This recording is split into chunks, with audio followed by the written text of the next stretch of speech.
ua silisili lava oe, oe le fai taulanga sili, maualu ngā oe i mea uma, aleluia, ua mātou mai, e i fuia te oe, ua e tongi o la mai, i lautoto au ngā,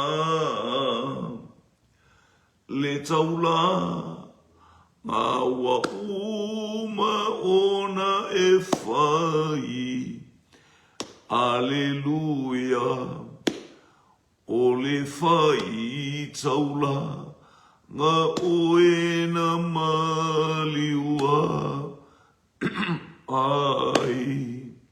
We bless you on the highest place, for you on the great high priest. We bless you high above all else. Hallelujah, as we come to you and worship at your feet. Irua silisi lilava oe, oe le fai taulanga sili, mawalu ngā oe i mea uma, aleluia, ua mātou, o mai e i fuia te oe.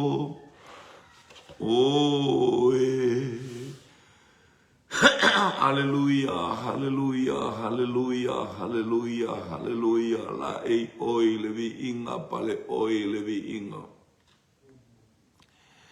E mamalu oe sili sili ese oe o fofungia oe. Le atua o Abrahamo, le atua o Isaako, le atua oe o Iakopo. Mai le vavau e o oi le whavavau e tu mau oe. Hallelujah, hallelujah, hallelujah. Hallelujah, e mamalu e sili sili ese lava oe lo o tua ma lau tupu. Glorify your name. Hallelujah, hallelujah. Whaftaita ma walunga lau vi inga ele nei tai au. Whaftai lau tau singa ia te i mātou au mātou ia i le pō. Tai lau whamalolonga, whaftai lau le lei, vi iam whaftai lau suafa e whawau e whawa. Tātou malau o fio i nei pōlo, kalamele nei tai au tutuli male awhi. Hiu mea uma i lau vi inga ona o Iesu. Amine, ma amine, ma amine. Ya, whataro whatu le aingo le whatotua le ni tai au. Malifu mai malai whangunga le. Whatalo fo iso staffo langi o mwhai ono atu iai le tala inga. Ang whai fui ona maua mai iai sa e sifo i mātu matonga. Ia momoli le nganga whaftai ma le nganga le whamalo. Malifu mai a malai whangunga le lei. Hallelujah, le ainga maletino Iesu gerisolo tātou wale I malo tātou whaonga. Ia le atua le nei tai au. Whatalo fo I mai manu. Hallelujah, leota I le nei tai au. Ia whatalo fo I tātou whalau malesi Global Kingdom. Hallelujah, hallelujah, sunga fo I whatonu. Anga le lei atu le li I porkalame le nei tai au. Whatalofa fo I tāpenatu tiu te mwhaiva mga luenga. Masani e isu tātou wainga. Ia o le whiaura nei tai au mai le tusia. Ioane Evangelium ta upu lima. Hallelujah. Ia. O wabenga na whaia e le atua I le aio petesa po le vai o petesa. I ia le li. Se le manai o le. Aleluia, tātou wola I vādenga, tātou wola vā ai mea na whaia ke riso. Io mea whaia watu whamai a te tātou ina io tātou loto te tele, io tātou fia, io tātou maua le taritonu ma le whaatuatua o lona suafa, ua tātou whaatau nuu ai mea I ia le li o le suafa Iesu. Ma vai ia mea, o na o lea I le tau saminga o Iutaia. Ua maliwa e ai Iesu I Yerusalema. Ia matauri ai Yerusalema. O Yerusalema o le aunga lea ma le o le ofisa tonu lea o Israelu atoa. Haleluia, o mea umala me whaia umatatou whalongo ia Iesu. Haleluia, e mai a Iutaia le whaolotanga, ele mata upule o Ioane umawai atu. Feiloha ia Iesu uma fine Samaria. Ia le ta ua ia Iesu, I oe mo ia oe. Ia tapua I le maunga ma uti tapua I fo I Farisai Jerusalem, po fia lava le mea tapua I hei tangata. A oe tapua I le anganga ma le whamaona. Ia o le whamoe moe ola lea. O le tangata le na te tilo ila na tapua inga I taimi na te langona le mamalu ma le whaatasi mai o le atua. Ia vi ia le li. Ia o le voi la walu ia sulu no wingo ainga ia vos. E ia I le paseka o le taimi la le o le paseka le me le walu hanga ia tua Iesu. Haleluia wanga ia tua Iesu I Yerusalema. Ia o le paseka e maasani ia I le nuu. O le paseka e maasani ia. Haleluia. Talo fatu le ainga le mai Hawaii. Aloha, aloha, aloha Hawaii. Talo fa ile ta uli I ia le li. Ile ana le ia te oltina talo nei tai au. Fa talo fatu fa ia Hawaii nei tai au. Praise God ia le li. Ke la walu Iesu I sere mana I awane I tu au no ina ia ngā luenga o paseka e masani o mea umo o le asito ai ngā lotu ia lotu le autu ala bou lotu le o ngā sā o aito I lotu tina ala se lotu wa e tilo ane ma e vavai ane ia le li praise God hallelujah tato o iai tato mafuta ai ia pi o Iesu so se tau saminga. Ia. O Yerusalem le ta elenga e lata I le whaitoto au mamue. O pe te salona ingoa I le upu e peru. E lima ona whaparo. Ia o ila le vaenga le o le whale lea. O le whape I e ta elenga le lima whaparo. Ia e tumu. E tumu ai tangata. E whaatungu lia I le tōtele. Hallelujah. O I lato mai, o I lato ia whaatalo whātu o Natasha mo e tū, vi ia lele I le vaenga o le tae au. Ia, vi ia lele ia whaamanu ia atu le atua isi o tātou a inga. E matu ato te le tangata e mafuta I. Hallelujah. I le ta elenga lea. O le ta elenga lea e whaamoe mua uo o le taimi e sawili a ngelu e ngai pule vai. Hallelujah. Tata o toi tangata e tō tele o e mamai, o e tawaso, o e pipili, ma e tino vale, o whaatantari ai le ngai pule vai. I se le mana ia a o e whaatalitali a I o vai whaafouina no lātou malosi. E le anga le new chapter, oh, ia leli. Malo le. Hallelujah. Ia le. Talo le nei pō, ma le nei foi vape au. Le e whaatalitali e le teime nga e pua I le vai. Se le mana ia te le sole. Ia o e whaatali nei tae au. Hallelujah, le ngai puina o le vai, o le upu le atua. Tala noa I le vai, e tala noa I le upu le atua. Hallelujah. E tātou te le malamalama I le ano noa I o polo kalama.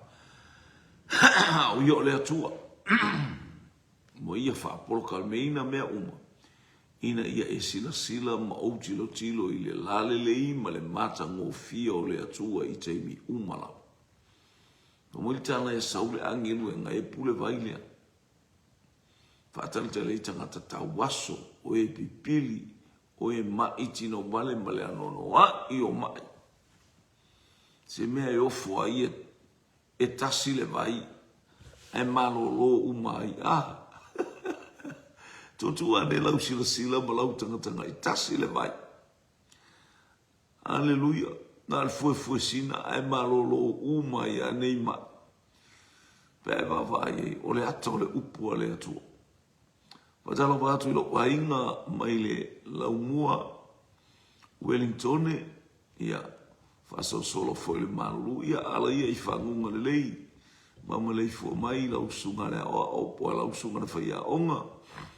Ia le atua anga le atu le atua isi o tātou. Hallelujah i le laumua ia anga le atua. To al matangi nei au te lo foi o lo sa vili pia langa o le matangi. O le ala matangi, hallelujah. I ia le li, i o le matangi mātou, a le ala matangi o tou.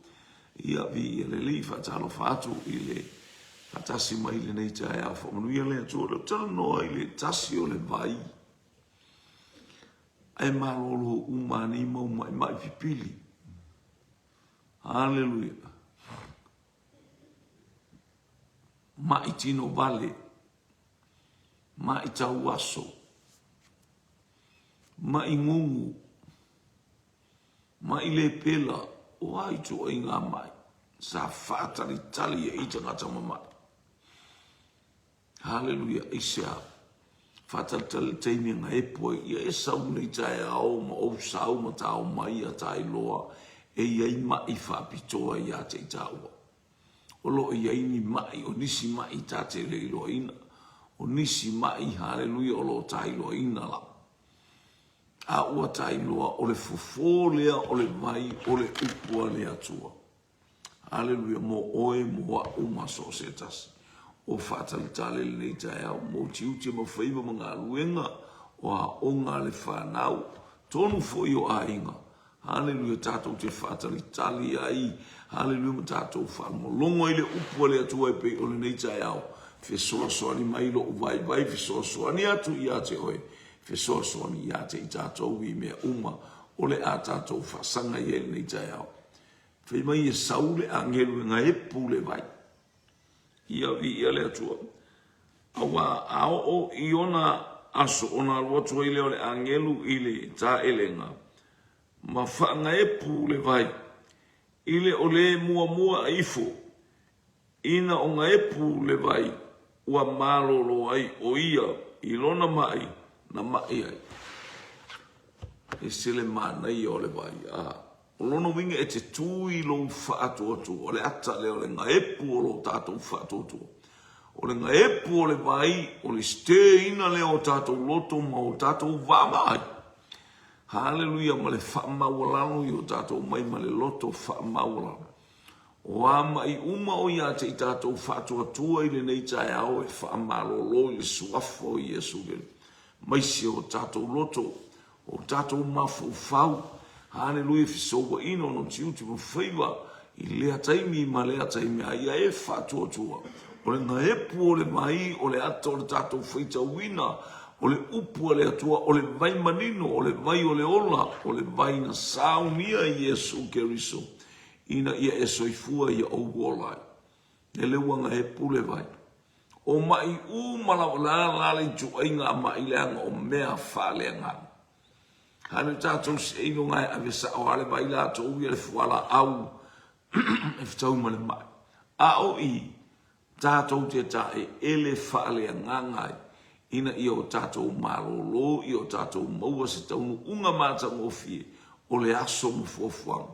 Ia I teimi e whaalave mai a leua uma o na tātou whaalongolongo, a leua stele vai. So steimi, hallelujah, praise God, nga epu ai le vai lea, saule a ngelu o le ato o tangata fola le upu le atua, o le tangata e whaitawina le upu le atua. Hallelujah, hola inga stele nganga pa ia o tātou loto. Baba ia to focus I tātou uma lava i le hala o mea uma o Iesu Keriso. O ia o le vai o le ola, o ia o le ala o le whaamalolonga. Te lo o le a maua whaamanuianga i ate i tātou i lea taimi, ma lea taimi, ma lea i tuasu. I ia lea li. Se i walonga ma le whaipuleli, ma sai ai, fo i le tasi tangata na mai tausanga e tolunga fulu ma le valu.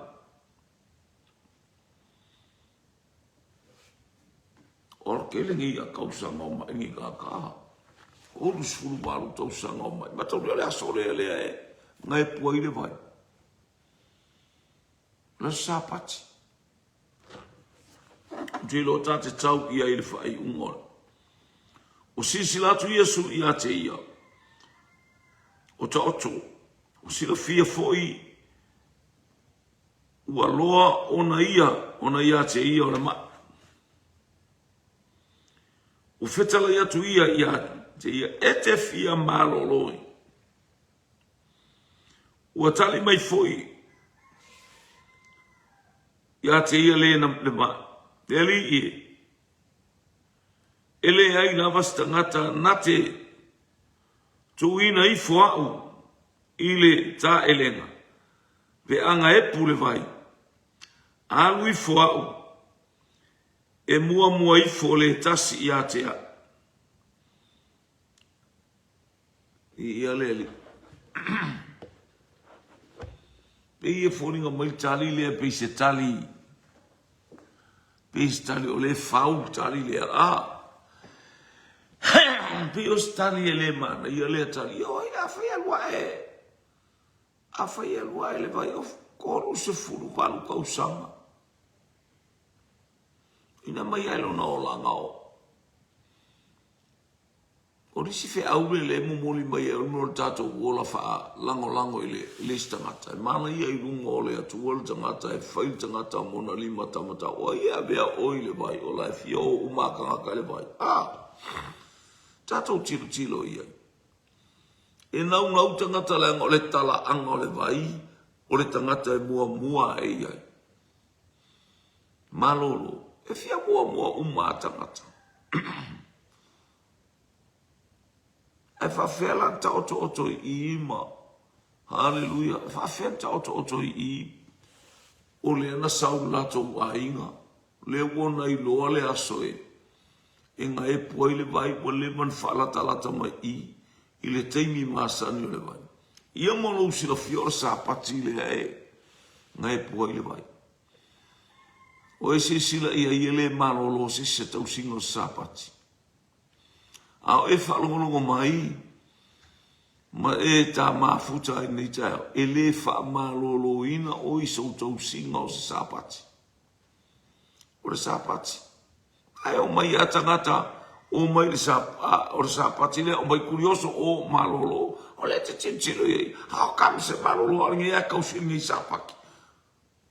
Olo walu lalo kusa olo leo ke nganue le asa yohe.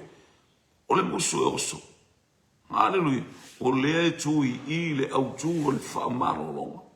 O le i le li o le whaamarolonga. Tu i alo mafau ngā leo sāpaki. Hallelujah. Kolo se mta upe lua whai upe sfuru ono mara sfuru fitu. Awane i su e aturi si ate utou i sāpati masina whato aba aia. Ono tu se kolos uta upe lua fai upe sfuru ono. Awane isu atangata wan fai ngai o meo aku mai ka ngaka ia kau sapaki fai mai or sapaki. Fa mole or sapati or sapati. Ele kauria se aso e kauria oi. E tauria i tatou. O tatou o le aso whaapitoa o le atua o mantaimi o le iunga. E sau le e whai kaungi aso e sa whio mai. Sau oe whio, sau oe urale. Ia, so mai oe Julieta, sau oe Natasha. O tatou uma tatou te o whapea ile. Hallelujah. E sili o tatou o sāpati ta ampa ia oe, o pa ia sāpati. Ma whangana o tala Yesu o i nei le sili le sapati. Mua swa aira ye. Aole aku mai kangaka. O inei le ali o le sapati. Ngongo winga e moa ten sapati. Tatou tutu ai lau silsilo mo le tatou wawai. E le whape ua tatao le tatou tatala ina o le awhionga le atua tatou malam. A ua te le ina. Hallelujah. Ngoto atua ia le tote. Le wele tangata le ua ngoto atua ia le sapati. A le umana o Yesu e whai ia i se ngālue ngā lofa ma se ngālue ngā lelei. Ia la ua whai e Yesu le ngālue ngā i le aso sapati. Ua le ave i atoa i lalo le vai. Ia le ua wha atu lai. Tu i lunga. A velo muenga mai lo ulo le tau whale. Ia le la ta whai tau atua. Hallelujah. Vai o Yesu. Wai tangata umana pa i tau waso pupula. Pipiri ka moe. Mai tino vale. Lele wa puka. Lele wa kalele kingo. Talo wa tjei Jimmy Brown. Talo wa ni taeo ya te olu so vi le li famulu ya tu le tua. Ile anga i mei fo i vi ia le li. Tatou whailu. E te. Hallelujah. No lotu as fitu. Ono le matala noanga ma le whaifi au. No wolanga sa so fitu. No walo ile Amerika le fono no whai. Hallelujah, Amerika la so fitu. Aua le ia lea. Le ilo pe aipu ape aia. O la ofisili le no whaifi au. Ngā la ingo uloko as fiku. Whaifi au. So ofisili atua. O te maua le. Hallelujah. Te whaola tanga i sapati pe o te maua ia Yesu Kerisu. O e tala mai hea wasala. E le se me wapea. Ke le maua se wha malolonga mungi whaola kanga ia i se sapati e te maua ia Yesu. Maolo man whaifea. O rotu loa. Malolotu loa man whaifea. E matautia. E matautia. Umale la unga i lisi aso. Whai ua o sapati ai le tausia o sapati la unga res whaifia. E te le maua le langi ma le ola e whaapapau. Tatu le lona lua. O le mea lava le tasi. O le theme lava le o le mea tasi. A e le talia o sapati. Te le maua le ola e whaapapau. O le whaifia aulane a una la unga i le aso. Na la unga i le aso lona tolu. Umala na la unga. Whai umai. A tatou le talia le sapati. A tatou le tausia le sapati. E le iso whaamai moi le langi ma le ola e whaava. Moke. Mamai lo le fale ma le whaifia. Umale matou. Mamai lo le fale. Eu te ia whaifia au ofisili atu. E ia man whaifisili atu ai. Danga o lau sau no anga le ia tea. Nā lai no sau le lotu.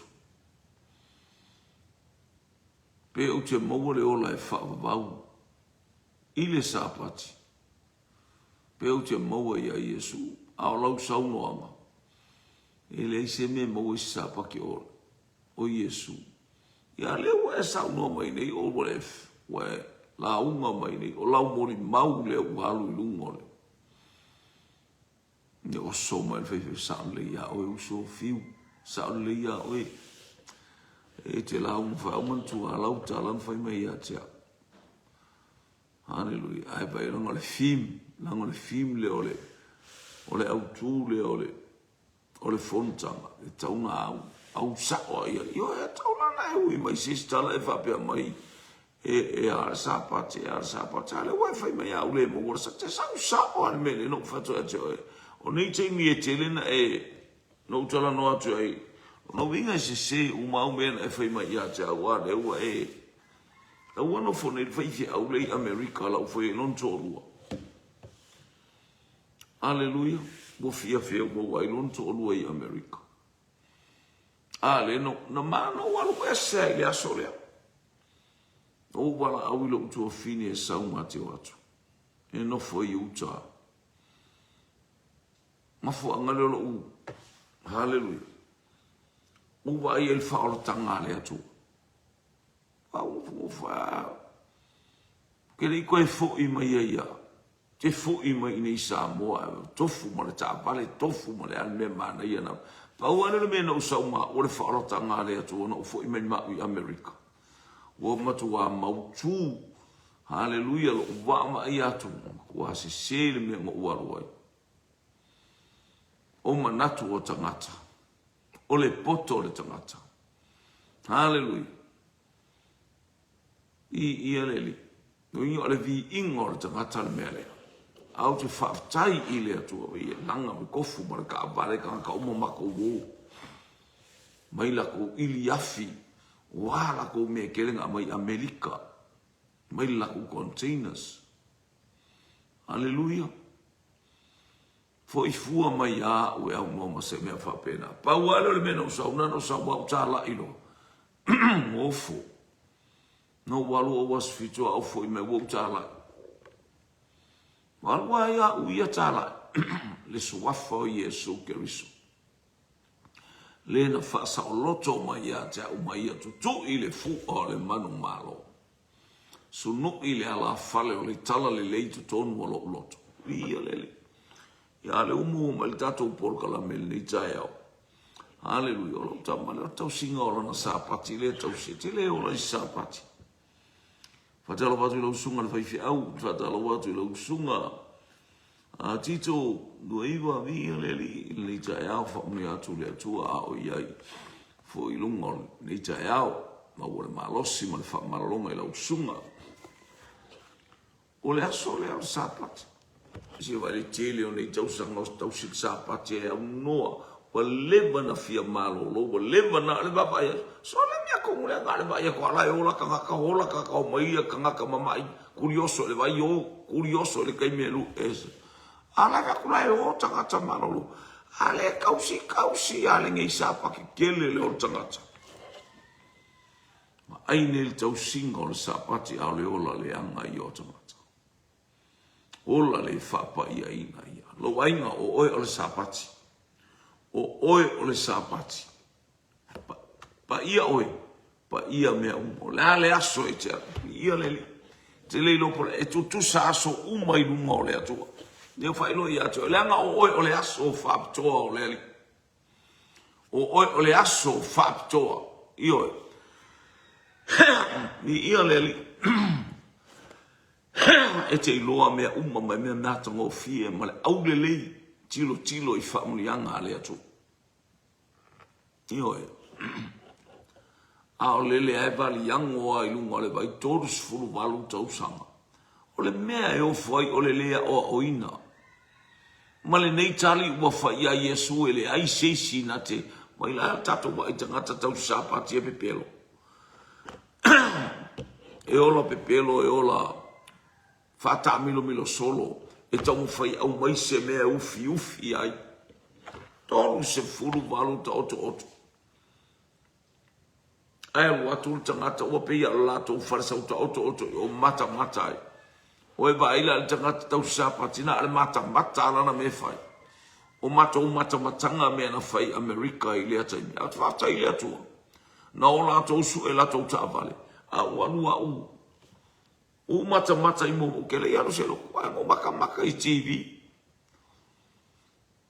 il fa ona tanga le atu au mai ia ile o te alu anga i ile mena na o walu ai o loto ai fai au ia haleluya vai le manuia o le atu tinga ma mo te ro tala lo tu fine fa ia tia o se o ai tangata le o vai e fa va lele e pue fa to ata unu le me loto vai no loto i Alaska.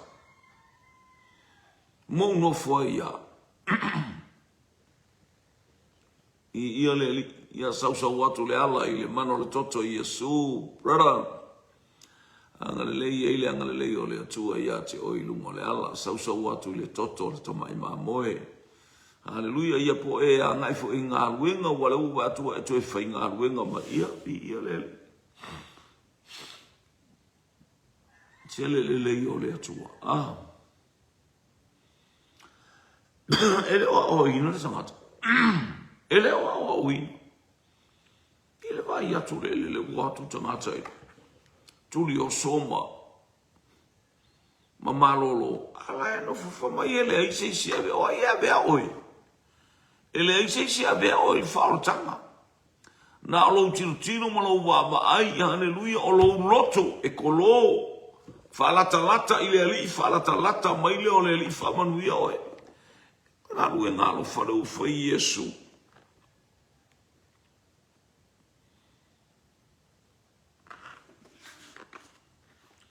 O silsila tu Yesu ia te ia. O toto. O sila fia foi ua loa. Ona ia te ia le ma. Fetala ia tu. Ia te. E te fia malolo. Ua tali mai o ia. Leali ie. Ele ai lavas tangata nate. E tu ina i fuau i le ta elenga. Pe anga e pule vai. Alu i fuau. E mua i fo le tasi ia tea. Wainga. O le vai lea ua mai mo oe ua mai moa. Te le tau whaatali se tangata. Haleluia o lou lota tala lou loto. Ma whaatua tua lou loto i le ali. Tala watu lau sunga le angelu tau. Ia maa lo le soifua. Ia di ia le ali. Haleluia. Whaatua tua i le atua. O le mana onga le o le whiau. Whaatua tua i le ali. O le vai lea, o le upua le atua. Alu momoli mai mo i tato. Le alte mi te whaalongo le si ufonga o le atua. Ia mea tau le tau le te te e whiatu e oso le vai. Ela ta oto oto ai. Fo mai e le isi. E whawhenga o aku i lalo i o le lavai. Langa o wai le whainga o le vai le pe e sau whastepu i lau. A le ua wala tupo mai e le isi a vea ia. A le ua mai e le isi oka. Au whiatu o le matu o ngale i Amerika. Tofu ma le ta avale. E ua le anga umana ta avale alpa lau vale i o tamata. Ai o foi mai a uele ai ma se mea. Pa ua le o le ingoana o sa uma o le whaalotanga i Yesu Keriso. E te le ola i stapua inga te le ola i whaatotuanga tasi a le suafa. Ua na le suafa o Yesu Keriso i eile ola. Pino fai atu tango lo tua mai. Tau fai mele anga ia tau waita o ule alu le ese le lotu no walu o lotu a ie le lotu la es tuli ma le matonu. A walu lotu a. A wale o le ingoa na mawhaino u tau tala atu ai lo tua maa. Ta maa ule o epo lalme te fai po le kipi o la uru ala uso to ina i kipi a ule i le asale le ko. Aia, na matua manu a lo tua maa. O te whafta i lo loto i le atua, o stei mua muare u whaina u whai atua i lo tua maa se kala whapea. Pe o le ale sasa wa amea umai whai a ke koe afe. Sip la wala ungu kuma ungu fungu fo i lo ua langa ako. O ke ava. O ke le kai o kau kala ko i lo tua maa. Ao se urua i tae ao leo le aso sālea. O whafta maa whai le me te loto i ai. A oa. Le mawhai, mo waru ese mare ngō whasa o loto wanga le leia te ako. Fia in kaimikis. Kia oa ia kaukala ia kia umalua whasoa ma ia kia ngimio. O pia, ele whaingo le ingu pia langa la ingu pia lo koma. Aia, wā mea umaele in whaintao fiao, o whailoa ia te oe. O le anga le leisid sili ese, o le upu lea le atua. O le isu wafa leo Yesu Keriso. Te i au toi no forto i ina wale tango ina nto i aia. Toli, o ka penga mai se me ai fiu. O hi sole. Ia le to ina na tu o yese me tau i mo fiu. O whaalo alo ka mai a ke au sole. Uno le asu wafo Yesu Keriso. Ona el to ina. Whailau lotu. Alwe wa ai se me telu. Tele mana oite. Tele me te alwe whailo lotu. Tu atu oe ale whailo lotu. E lo tele me whainga alwe ngā rea tu. I aleli. I whamanu ianga na tō mai. I aleli. I wala mwara i pulea. Valu. O whetala i atu Yesu i atia. I nā tu i ailunga. Ave i alo moenga ma ia e savali. Ona malo lolo lea o ia. Malo lolo lea o le tangata. Ave lona moenga. Ma ua savali. O le sapati. Foi. Le aso. E whalola e le vere o mua e vere upule. O le sapati foi le aso. Le ua mai a Yesu ia e whalongo i le aso le. O le sapati foi le aso. Fete na i tangata mar sapati. O le tūle ai utaia. Hallelujah. Hallelujah. No wainga. Ia e loa e le mapa. Ia sapati pe ale ai oe. O oe. O oe. O oe. E ti. Hallelujah. Wa au mai el sapati. Le iau lai. Talofa. Talofa. Talofa. O oe mo le sapati. Ele o le sapati mo oe. O oe. Praise God. Hallelujah. E whaalongo le sapati ia te oe. E usta il sapati ia te oe. Langa oe o le ali o le sapati. A whauwha pe mai Yesu o le ali o le sapati. Lo wa inga o le tala fo ina ia te oe. Whamani yangana le atua. I lau soifua ma lo uolanga. Hallelujah. Pa ia oe. O oe te whapa ia ina mea umalama. Wale pa ia oe la me la. La pa ia. Whamatus pa ia tato o wai pa ia le atua. O le na whaia i tato. Ia i leanga le leima le pa ia le atua. I mea uma whamanu ia i le atua i ate i tato. I le ataimi ma le atai. Hallelujah. E le olo tau singa o le sapati. A olo wola ina. Hallelujah, le pa ia o le atua ma ia ma malu oe ma silisili oe ma ia e tausia le pa ia i lo wolanga wha ma ma oe. Hallelujah, ia i le poto ia i le ata mai. Tato i lo le manuia o le atua.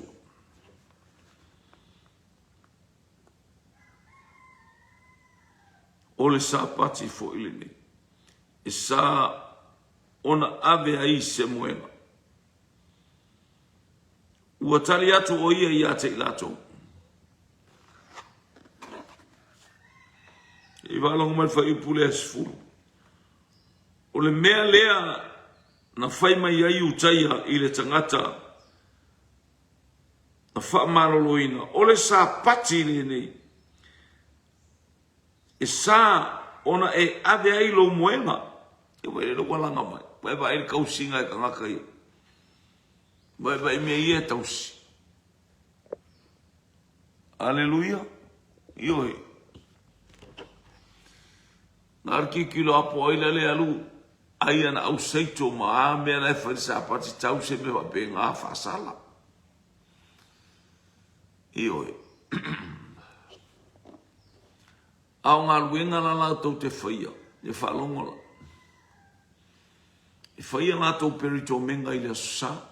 Mara te mile e vato ita maiti peritome i le asa. O le sa pati la tau te whaie e wha peritome ita maiti. Hallelujah, le whaie il wha ta oto i Yesu. Ta vitana a maia me i to tono le malu malu. Mea pa ia, aia, e le isala. I ale ali. Ua tali atu o ia i ate i latou. O le na whaamaro lo mai i a te au. Ma whetalai mai o ia i a te au. Ave lo moenga. Ma ia e savani. Whaipa sutasi. Te, ia. Le ala oi loe uma e tangata uma nei. Le ana laina sa ili e fia fasioti i a Yesu. Fia fasioti. Wale sa ili, wale baba aile o la tanga ua ola ili tangata ale ufia fasioti tangata na iwa. Ole tu la fono e ke oki ai. Ole taunu unga ole tu la fono e te oti ai te le ola ai. So os tangata e ola ili tu la fono e ke oki ai. Taunu unga e te oti. Wai te solia lor tu la fono ia maso fa sofalo. Aolo walu ia Yesu ole ola tanga e te olai. Ia leli. Praise God, praise God.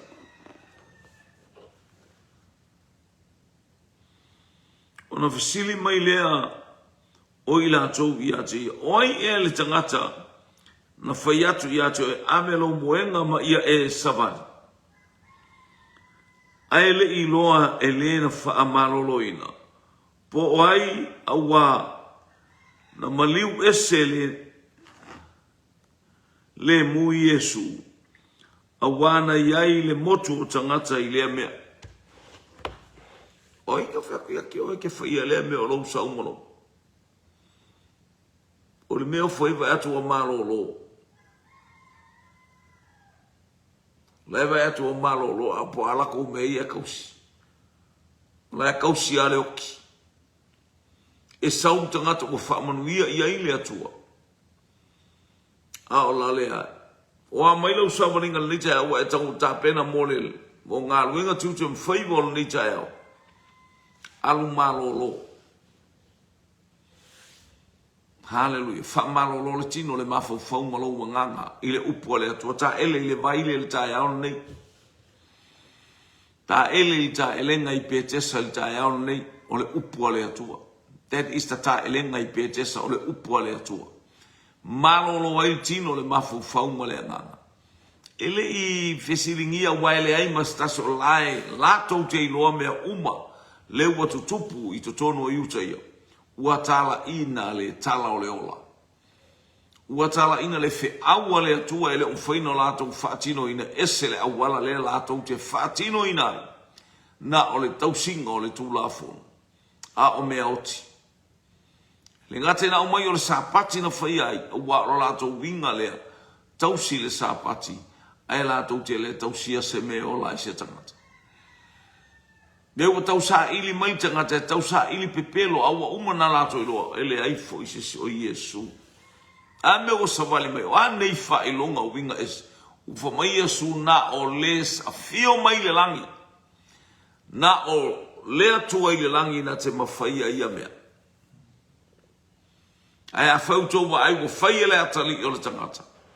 E le sa upolo kalame le o le po kalame na au wina mai au o te sau e whaatiro. Ia vi ia lo uta mai ngā ruenga o te whai. Ma mea uma e whaia le tangata e whaatoto. Ma vai ke riso au e whaia wa o whaia wa tatou whaia. Sa uni e ngā ele nei tae au ila ngā ruenga ma le fia fia. Sa uni e whaalanu ma ta ele I pētesa.